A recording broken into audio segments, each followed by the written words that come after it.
Assalamualaikum warahmatullahi wabarakatuh. Hai teman-teman, bagaimana kabar kalian hari ini? Semoga kalian selalu dalam lindungan Allah Subhanahu wa Ta'ala ya. Kali ini kami akan menjelaskan mengenai supervisi pendidikan dalam bidang organisasi. Izinkan kami perkenalan diri dulu ya teman-teman. Saya pribadi Citra Septiana. Lalu ada Rizky Yarulazi Musafa'ah, Anissa Laila Ramadina, dan yang terakhir ada Natalia Dinda Sartika Putri. Apa itu supervisi ya teman-teman? Istilah supervisi berasal dari bahasa Inggris yaitu supervision yang artinya pengawasan atau pemeriksaan. Orang yang melakukan supervisi disebut supervisor.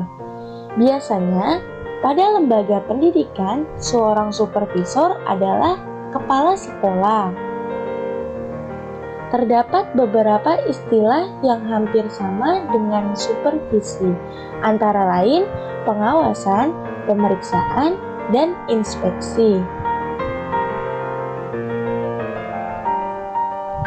Perencanaan supervisi, yang pertama ada tujuan, yang kedua ada sasaran, yang ketiga ada pelaksanaan, yang keempat ada waktu, yang kelima tempat, yang keenam cara pelaksanaan. Kira-kira apa sih tujuan supervisi yang dilakukan oleh kepala sekolah?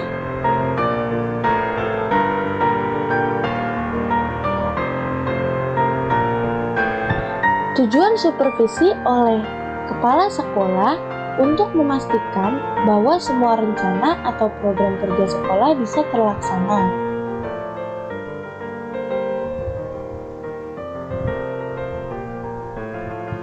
Siapa saja sasaran supervisi sekolah?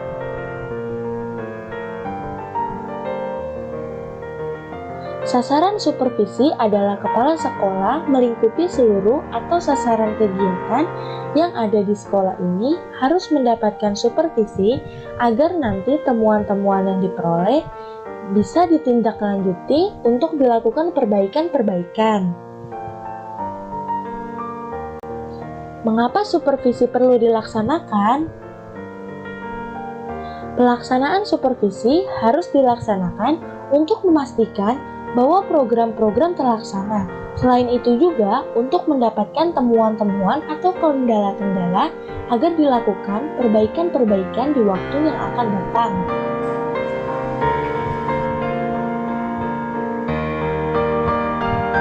Kapan sih supervisi itu dilakukan?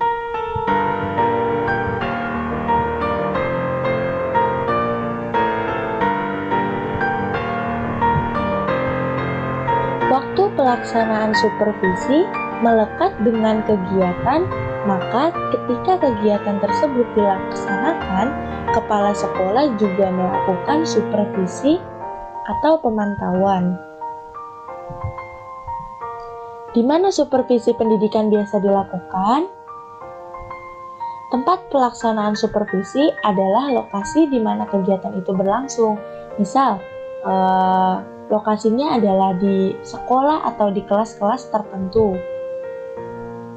Bagaimana perencanaan supervisi yang dilakukan oleh kepala sekolah?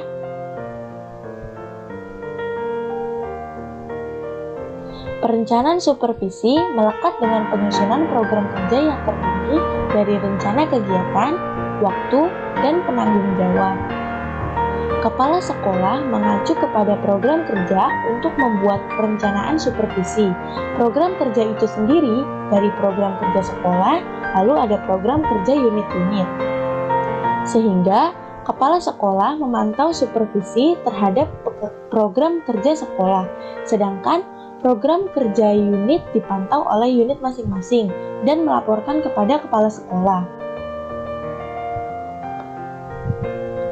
Analisa kegiatan supervisi bidang organisasi. Pada SMK Negeri 1 Depok, Sleman, Yogyakarta. Tujuan dari supervisi bidang organisasi untuk memastikan bahwa seluruh tugas dan kewenangan dapat berjalan dengan baik. Lalu ada struktur organisasi SMK Negeri 1 Depok pada tahun 2010 sampai tahun 2014.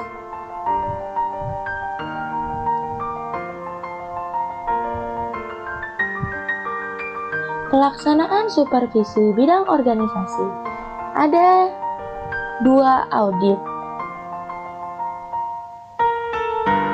Yang pertama ada eksternal, yang kedua ada internal.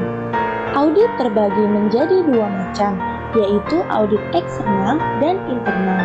Audit internal dilakukan oleh 12 unit yang proses kerjanya saling mengoreksi unit satu dengan yang lain dan dilaksanakan minimal sekali dalam setahun, sedangkan audit eksternal dilakukan oleh lembaga sertifikasi selama 1 kali dalam setahun.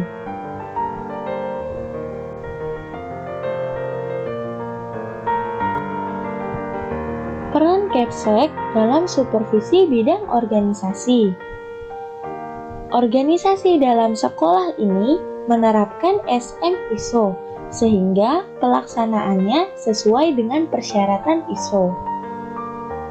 Jadi, dalam pelaksanaannya tidak hanya Kepsek yang mensupervisi atau mengaudit bidang organisasi ini, sehingga secara bergiliran saling mengaudit unit kerja yang lain, terkecuali untuk kerjanya sendiri.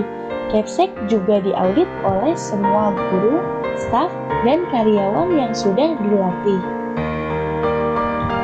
Sebelum melaksanakan mengaudit, harus dilatih dahulu melalui pelatihan audit internal. Dan setelah lulus dari kriterianya, yaitu datang seluruh sesi, tidak pernah membolos, termasuk sesi praktek untuk audit, maka bisa melakukan audit dan tidak boleh mengaudit bagiannya sendiri.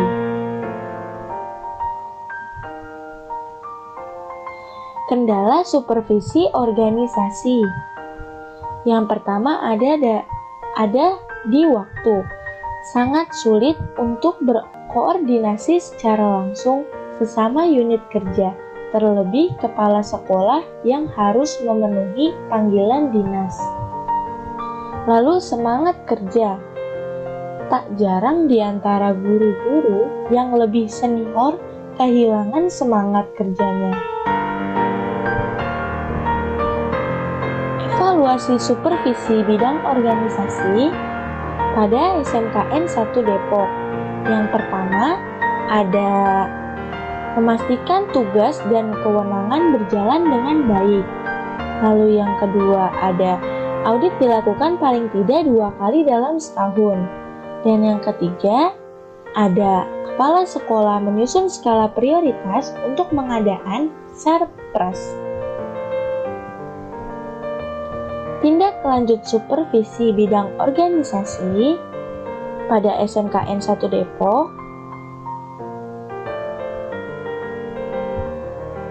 Temuan-temuan supervisi itu dibahas dalam rapat tinjauan manajemen sehingga akan menghasilkan apa-apa yang harus dilakukan.